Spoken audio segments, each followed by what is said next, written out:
Hello and welcome. I'm Gina Kim, your host for the GEOVISTA. As the war in Ukraine continues to shake the global order, North Korean leader Kim Jong-un has once again voiced the support for Russia, a move that highlights the deepening strategic ties between the two countries. Amid these developments, the U.S. National Intelligence Agency has issued warnings that North Korea could conduct another nuclear test at any time. In today's episode of the GEOVISTA, we explore the implications of stronger cooperation between North Korea and Russia and how this alliance is intensifying the security crisis in Northeast Asia. The GEOVISTA begins now.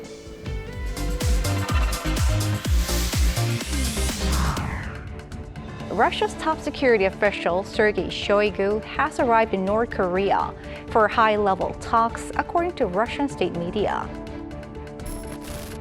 On March 21st, Sergei Shoigu, Secretary of Russia's Security Council, met with North Korean leader Kim Jong-un to deliver a personal letter from President Vladimir Putin.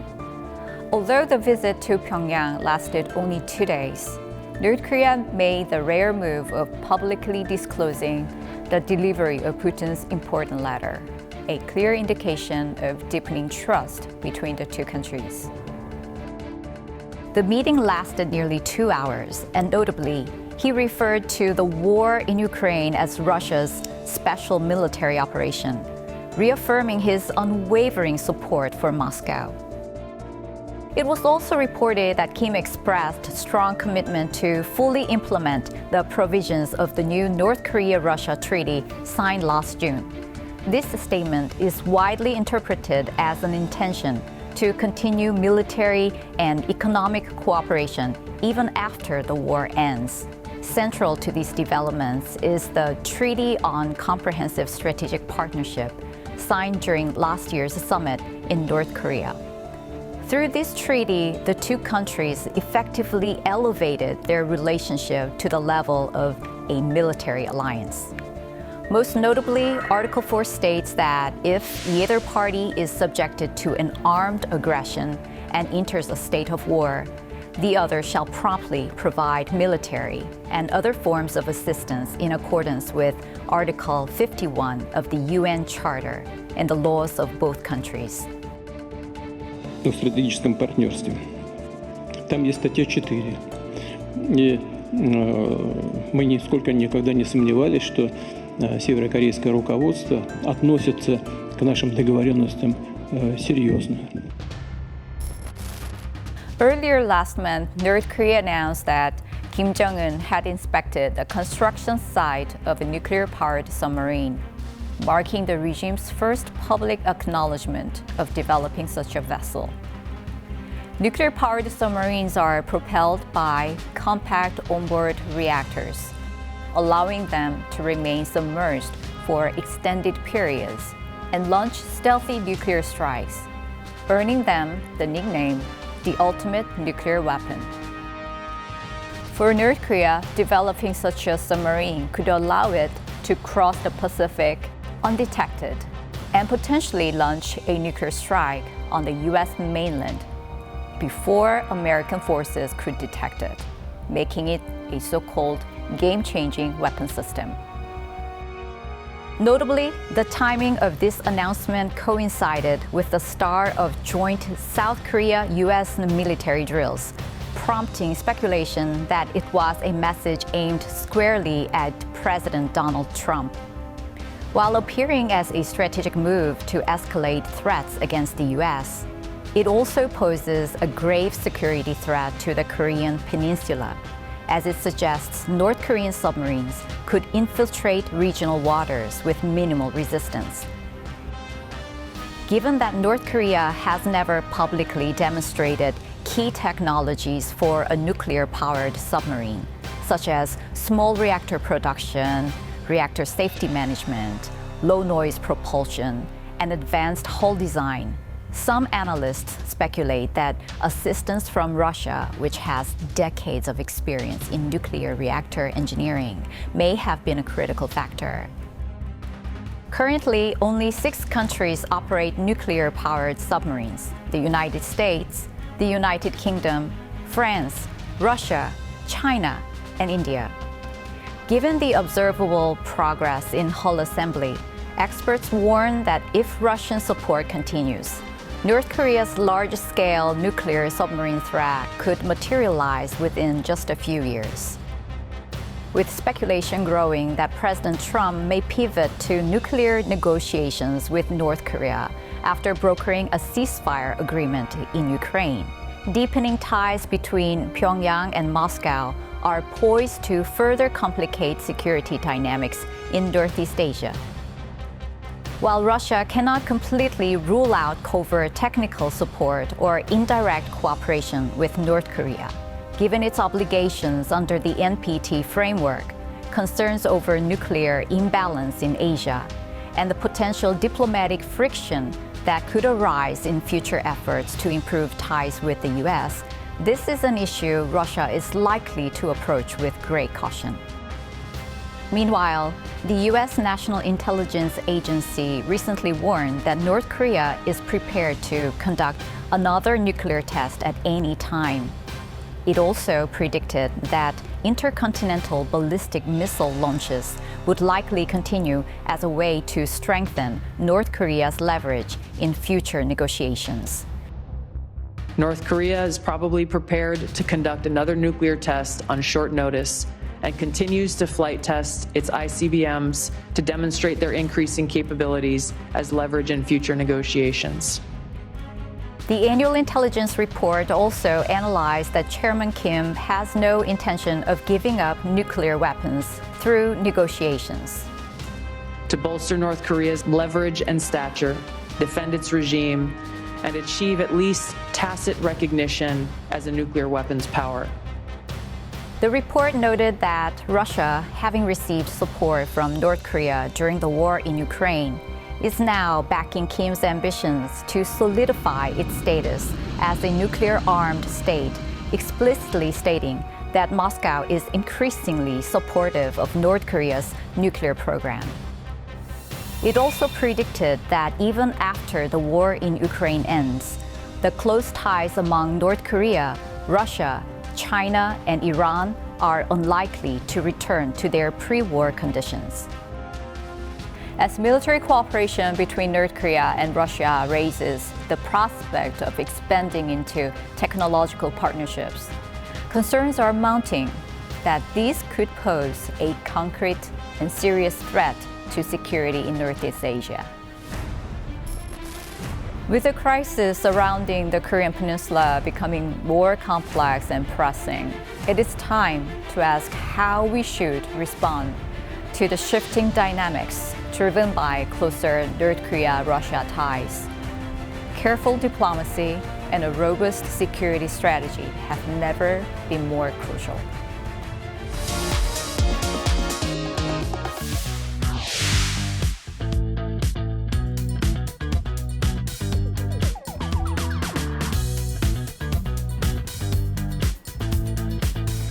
Now we've examined the security crisis unfolding in Northeast Asia and on the Korean Peninsula due to closer North Korea-Russia ties.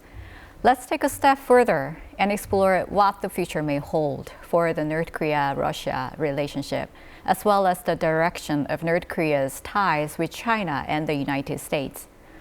Joining us is one of the renowned experts on North Korea and international relations, Professor Park Won-gon from Ewha Women's University's Department of North Korean Studies.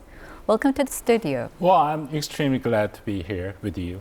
We are very glad that finally we can see you here. While the ceasefire talks continue regarding the war in Ukraine, some predict that Russia's reliance on the DPRK may wane ultimately after the war. But others also argue that probably President Putin will continue to engage with Chairman Kim Jong-un in the coming months or years.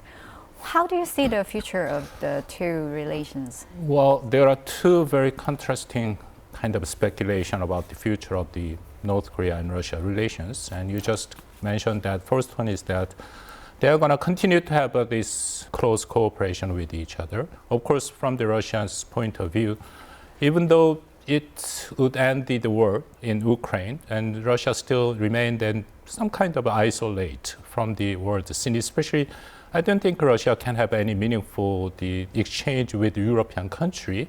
For that purpose, Russia needs some kind of support and cooperation with North Korea. From the North Korean perspective, we all know that North Korea is also under the diplomatic isolation, and also you know that for past 2 years, Kim Jong-un is kind of mentioned that one of his great achievement for his for past 2 years is have a very enhanced cooperation with Russia. So for the domestic purpose, definitely Kim Jong-un need this kind of a relationship, and we don't know exactly how much and what kind of things, but pretty clear that North Korea received some kind of compensation from the Russia. So then in that sense, they're gonna continue to have a very close cooperation. But on the other hand, there would be some possibility that we couldn't or they less cooperate with each other compared to the past 2 years.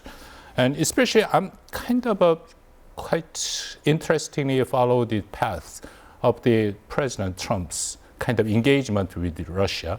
And many people are saying that the United States bring Russia into their orbit in order to counter the China. So if it continues that, and it's going to be a very huge challenge for North Korea, because you know that North Korea is trying to build some kind of a new code of bloc and scheme. It means that, of course, North Korea wanted to bring the China, Russia, and Iran, even so-called anti-American countries together. And then in that kind of a bloc, North Korea want to be a nuclear weapon state and want to have some alternative economic model. And it's like the Cold War period. So in that sense, if the Russia would be more close to United States, it's going to be such a huge challenge for North Korea.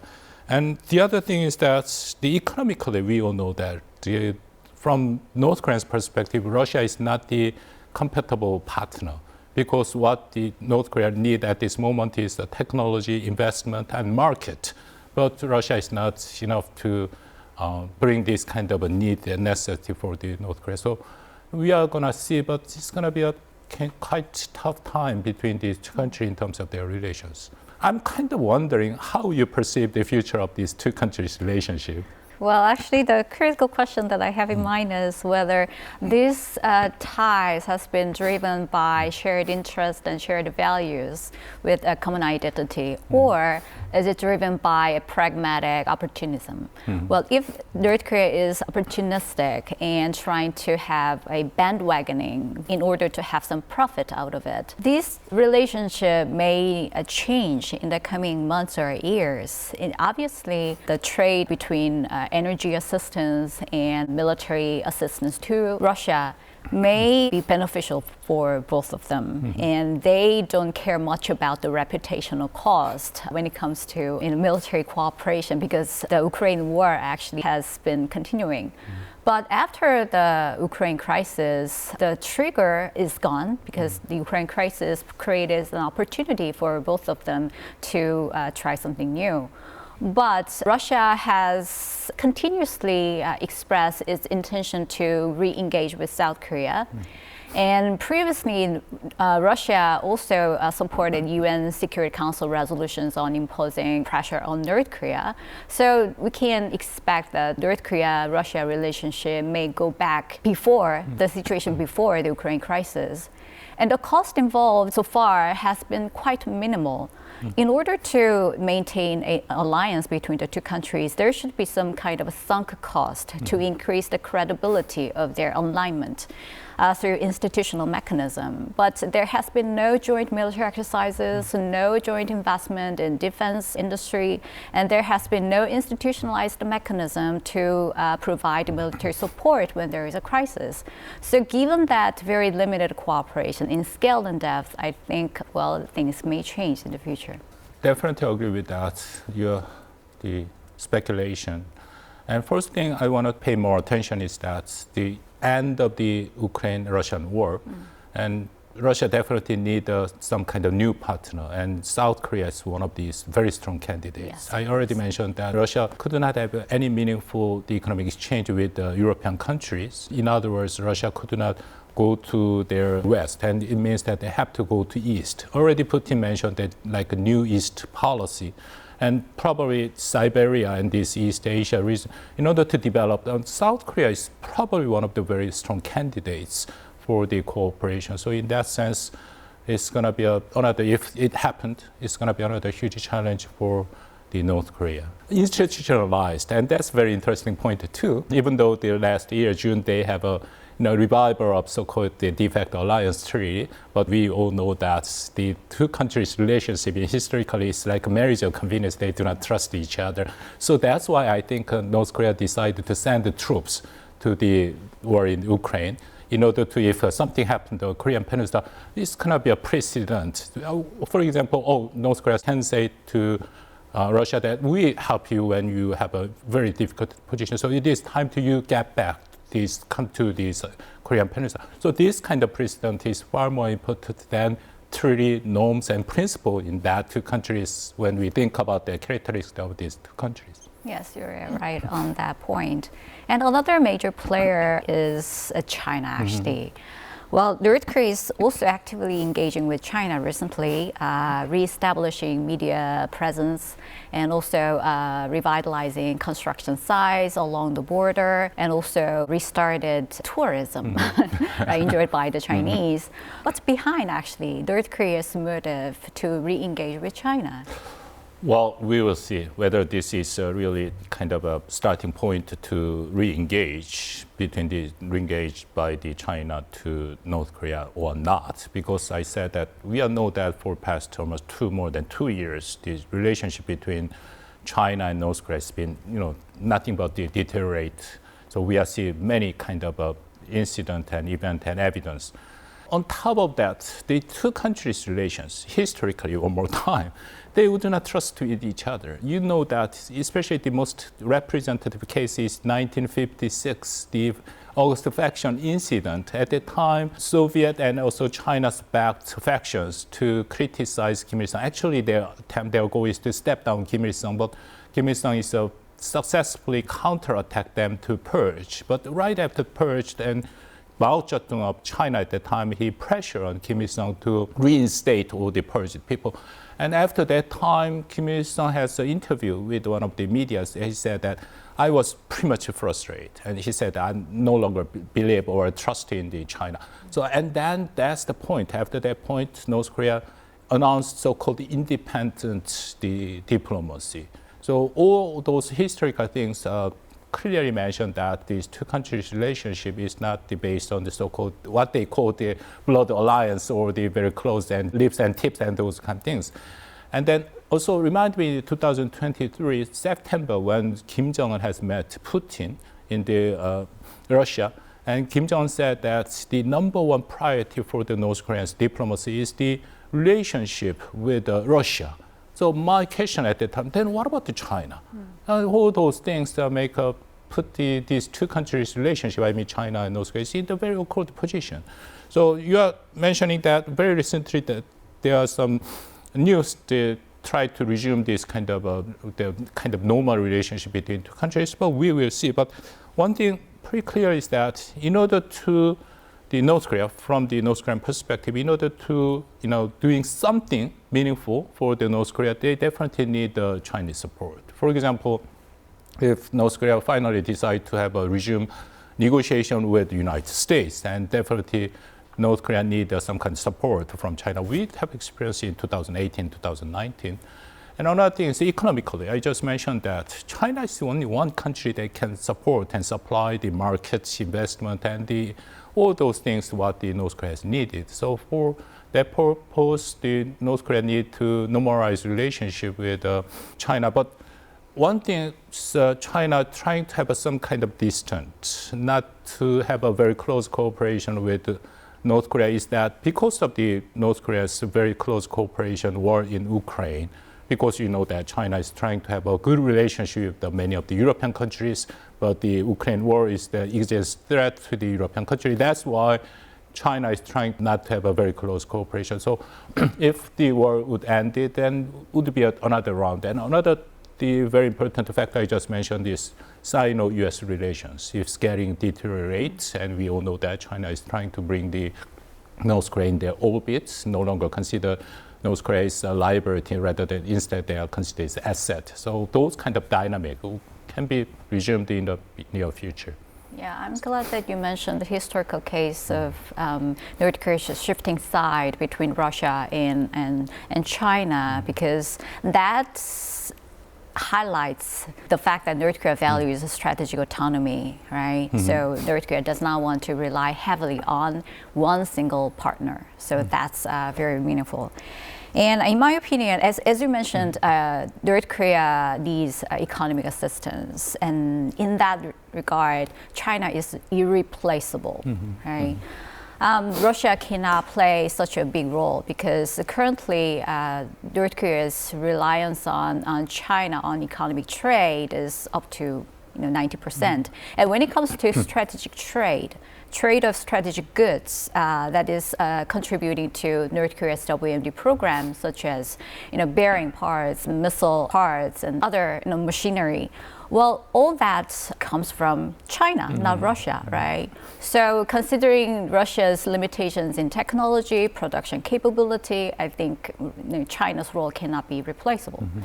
And you also mentioned the geopolitical dynamics as well. I think for China's point of view, one of the key concerns is probably alliance restraint controlling North Korea in the future, because China wants to have a regional stability, not instability. And one of the key mechanisms is making an alliance with the DPRK in order to prevent any kind of a crisis out of control. So in that regard, I think China is trying to re-engage with the DPRK so that it can keep such an influence.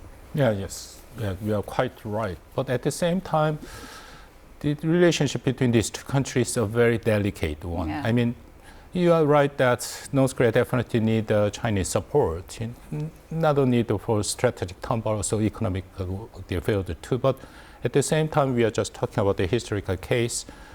North Korea could not trust China, because I think China is the only one country, if they really want it, then the so-called regime change is possible, because they share the border and such a huge influence. And you said that 90% of economic exchange. And so that's why after Kim Jong-un got the power, he purged his uncle Jang Song-tae, and he allegedly killed his half-brother Kim Jong-un, because both of figures are so-called pro-Chinese and Chinese favorite. So that's why Kim Jong-un is trying to get rid of all the competition. This is one of the very important nature between these two countries. So we both agree that the geopolitical dynamic, especially the relationship between China and United States, will make the China to bring the North Korea, re-engage the North Korea, but still there is some kind of limitation, and then I can see. Of course, the problem here is North Korea has a very limited pool of partners. Thank you for your time and sharing your insights with us. Thank you for having me.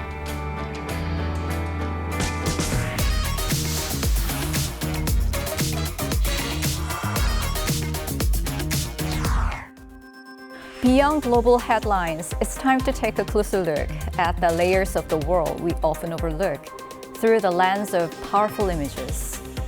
Let's take a look together with me.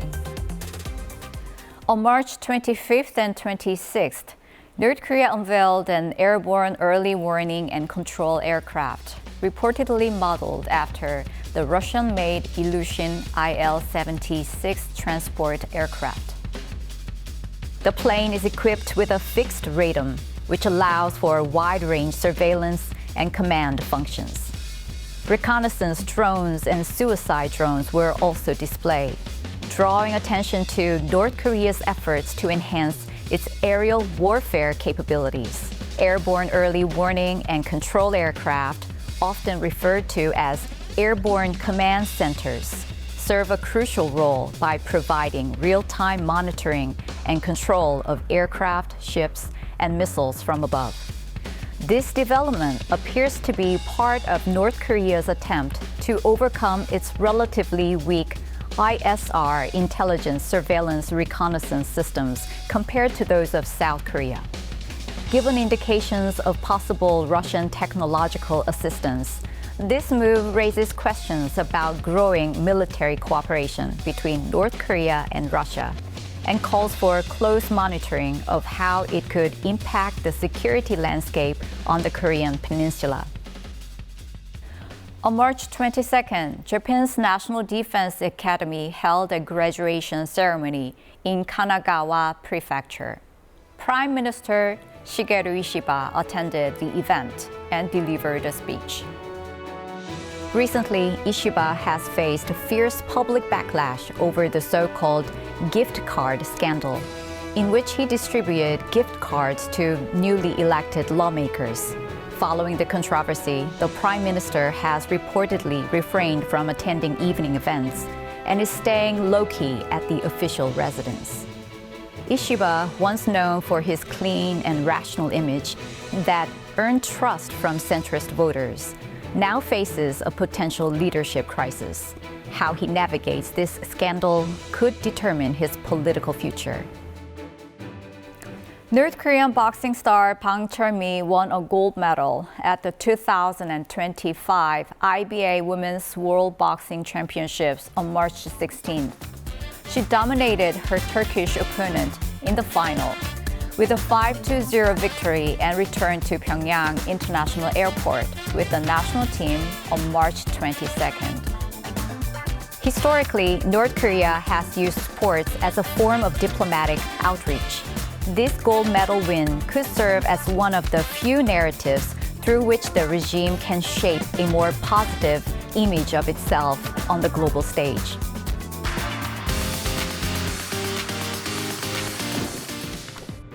After nearly 6 months of tracing the currents of global affairs, the journey of the GEOVISTA now comes to a close. In seeking to understand the deeper forces behind world events, the roots of conflict, the dynamics of diplomacy, and the pulse of global change, we try to offer not just the headlines, but reflection. May this time remain with you, not as passing news, but as a quiet imprint of thoughts and awareness.